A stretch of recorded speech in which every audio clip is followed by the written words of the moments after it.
What are the important metrics for measuring growth in business or the growth of a business?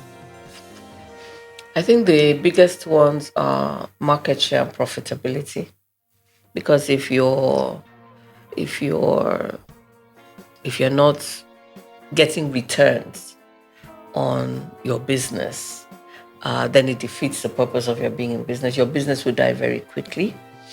Your market share, your market growth is an indicator of the strength of acceptance of your product or service in the market and your ability to actually make returns. Now that we actually have different kinds of businesses, so we also have the social entrepreneurs whose measurement is actually impact, then they need to be looking at impact. How many people are actually benefiting from what we're doing? And then, in today's world, we now have ESG, where we're looking at environment, we're looking at sustainability, and we're looking at governance.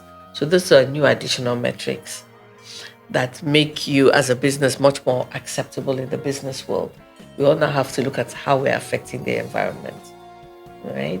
We also have to look at governance, how good is our governance structure? How well governed are we? How compliant are we? And then our sustainability as well over the long term. Okay. So finally, please share 3 peculiar requirements for growth and survival of a business in Nigeria. Okay, so I'm going to tell a story to be able to demonstrate the answer to that question. So in 2013, I sort of got tired of being a consultant where when I'm dealing with my clients, suddenly the state government or the federal government changes policy. And that completely changes the condition of my clients. So let's say I'm dealing with 3 people, Shegun, Yemi, Tosin, and they are furniture makers. And 3 years before they started furniture making, the president of the country of Nigeria had banned imported furniture to encourage local production. They start this local production, and the following year, which is the year that I'm engaging with them, we go into elections, we have a new president. And the first thing that new president does is, Nigerians must have choice of a variety of furniture. No. Open the borders. And he unbans imported furniture. All of a sudden, businesses that were built on business plans where the environment was encouraging local production suddenly have imported items to compete with, which is a completely different ballgame. So I started thinking, I need to get involved in policy. So I went to the ITC training center in Turin, in Italy, for a course called SME Policy and Development. I really wanted to understand it, so I would know how I'm going to start getting involved in advocacy and policy. My class was a class of 25, and I was the only private sector person. Everybody else from all the other different countries were coming from government, right? So their governments were interested in having better policies for SMEs. Here's my own government that's in 2030, things were so difficult. And then the only other woman in the room was a Ghanaian woman, but she was deputy minister also for commerce and industrialization and all that. So we were there for 3 weeks for this course. At the end of the course, you needed to write up a plan to establish a project in your country where you would have a business that would thrive, and what were the things that you would do for that business to thrive. So we were all to make presentations. So when it was my turn, I made my presentation. My name is Toki Mabogunje. I am from Lagos, Nigeria. My business is going to be ABC Limited. This is what we're going to do. But before I can do that, because I'm in the suburbs of Lagos, it's a bit like a village. I have to first of all make the road. And then after I've made the road, I have to find water engineers to come and drill the borehole for my production plant. They started laughing. I stopped. So why are you laughing? Toki, we want a project that you're actually going to implement. This is a fairy tale.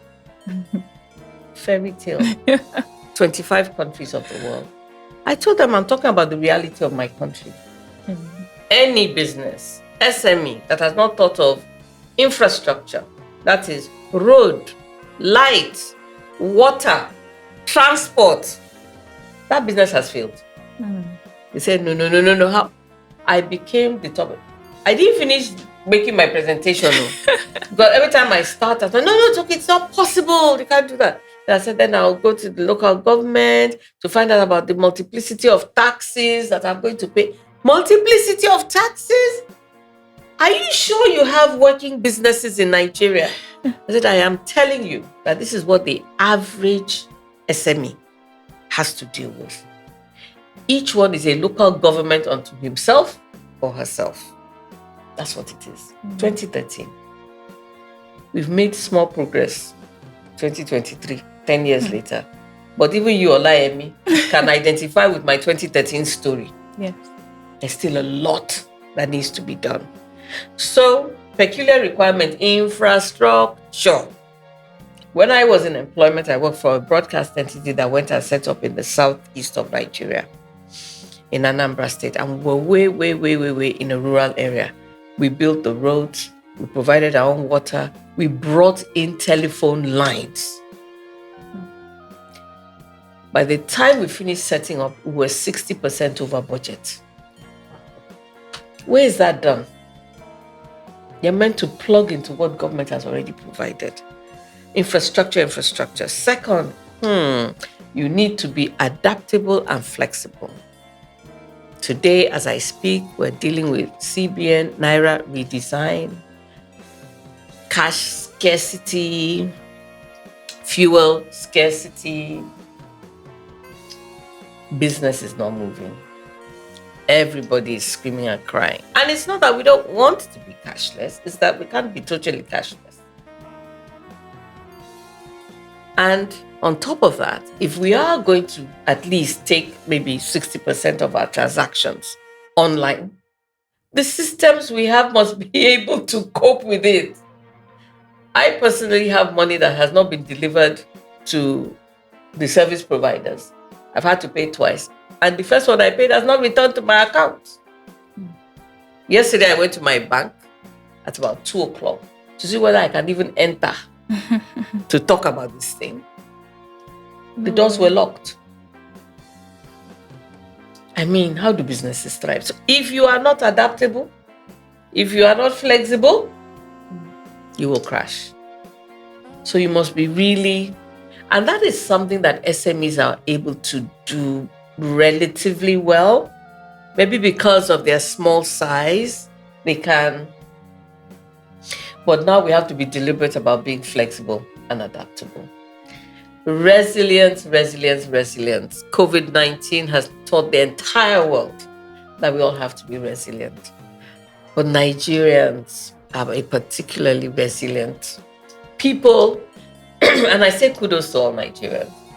I mean, Nigeria is still standing because we're a resilient people. And we show it in everything that we do, in our businesses. And I've dealt with so many businesses in the last 23 years. And resilience is something that we have. But that is not to say that there aren't better ways of ensuring our sustainability. And that comes with our planning. So we need to plan for risk. Nigerians are, God forbid, it will not happen to me. Whenever I ask a business person, what have you looked at the risk? No, madam, what are you saying? No, it will not happen. No, but just in case. So things like asking them to take out workmen's compensation for their staff who are working in factories.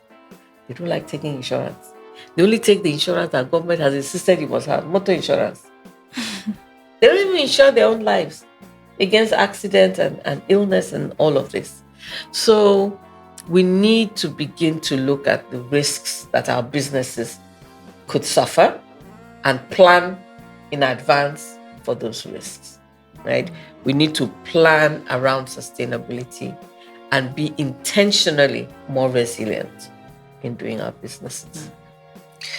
Thank you so much. It's such a privilege to have you you in this session today. Thank you so much. I've learned so much, So I hope you've been able to pick a thing or two. Don't forget to like, share, and click the subscribe button. I hope to see you again soon. Thank you. Bye, everyone. Thank you. Thank you so much, Ma. Thank you very, very much. Welcome. You're welcome. You're welcome. That was a pleasure.